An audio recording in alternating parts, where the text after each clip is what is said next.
From all the Ezra Miller controversies to the multiple delays in its release, the new Flash movie is finally coming out, and apparently James Gunn thinks it beats every other superhero movie ever made. Here's the reason why. See, the first and most notable thing is that the Flash looks freaking amazing, and we know this because of the trailer that just dropped. Of course, nobody is really surprised because it's gotten high praise from James Gunn himself, the new head of DC Studios and a pioneer of CBM. I mean, he did do all the Guardians of the Galaxy movies after all. He recently told Variety that he thinks this new Flash epic is one of the greatest superhero movies ever made. High praise for a movie that he didn't even direct. In his defense, though, it does look actually as good as he said it is.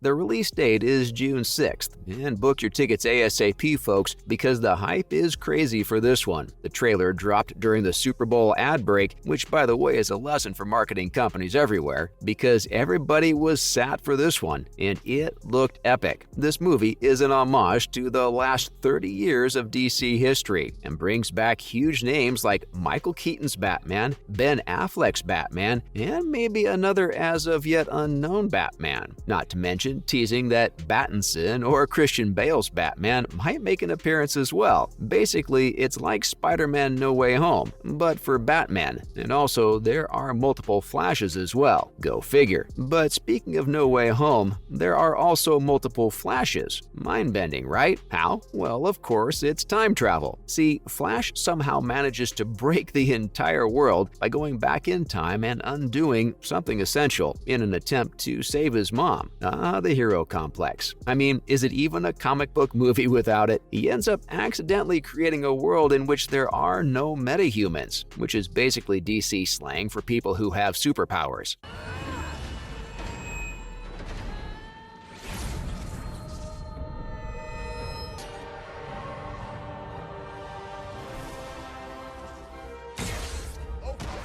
And now there's nobody to protect planet Earth from invasive threats, such as the famous DC villain General Zod. He's from the planet Krypton, like Superman and Supergirl, so he's basically invincible, and his plan is to terraform the Earth like in Man of Steel. So Flash calls up his old pal Batman for support, as in the one hero who doesn't have any superpowers except being a genius billionaire playboy detective, that is. Plus, he breaks a familiar Kryptonian out of captivity, only to find out it's not his old friend Clark Kent, but it's his older cousin, Supergirl. She's played by Sasha Calle, and she looks perfect for the role. But before fans get too excited, Gunn confirmed that her role is pretty much restricted to just this movie, and Supergirl will end up being recast for her own solo film, Supergirl Woman of Tomorrow, one of DC's slated upcoming movies. At least the CGI on her laser eyes looks amazing, which is already a step up from previous adaptations, CW, and although the plot looks super interesting, that's not the real reason people think this movie is going to be a hit. They're relying on something else to bring in the box office numbers. I'm talking about the power of nostalgia, of course. Everybody who watches film has noticed the trend of reboots and remakes that's taken Hollywood by storm recently. It seems every other movie that comes out these days is a biopic or a remake or a sequel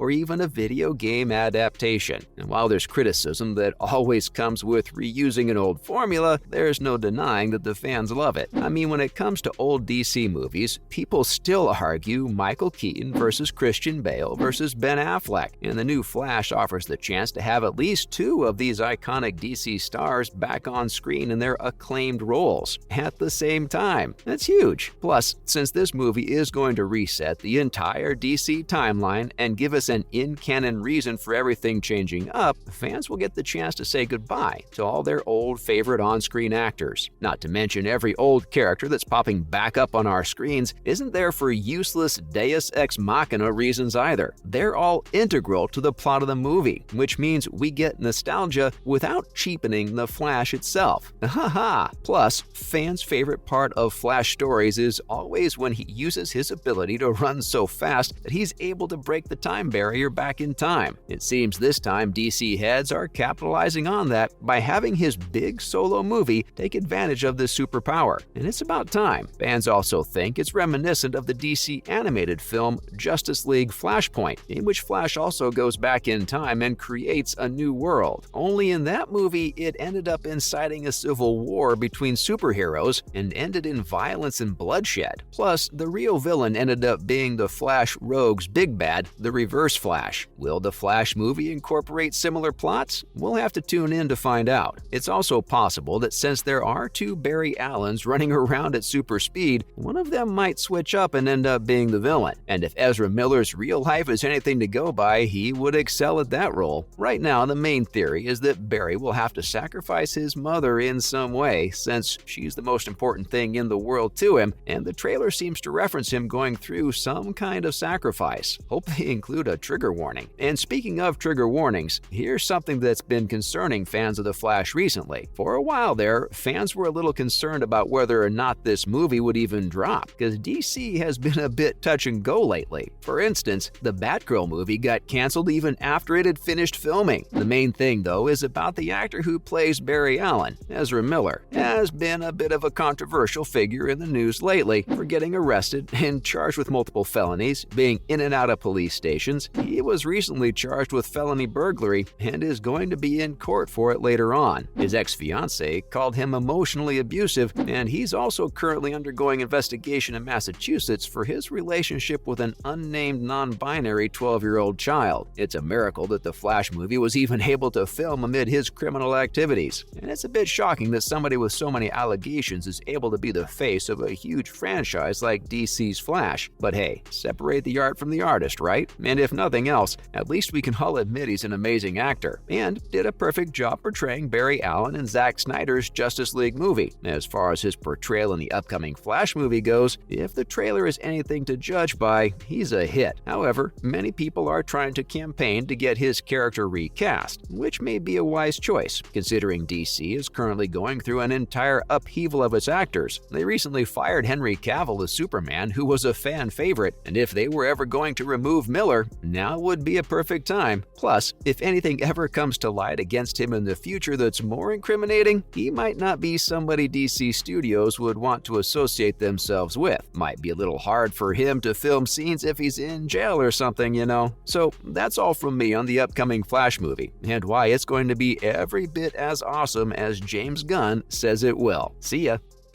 You have the blood of the old gods in you.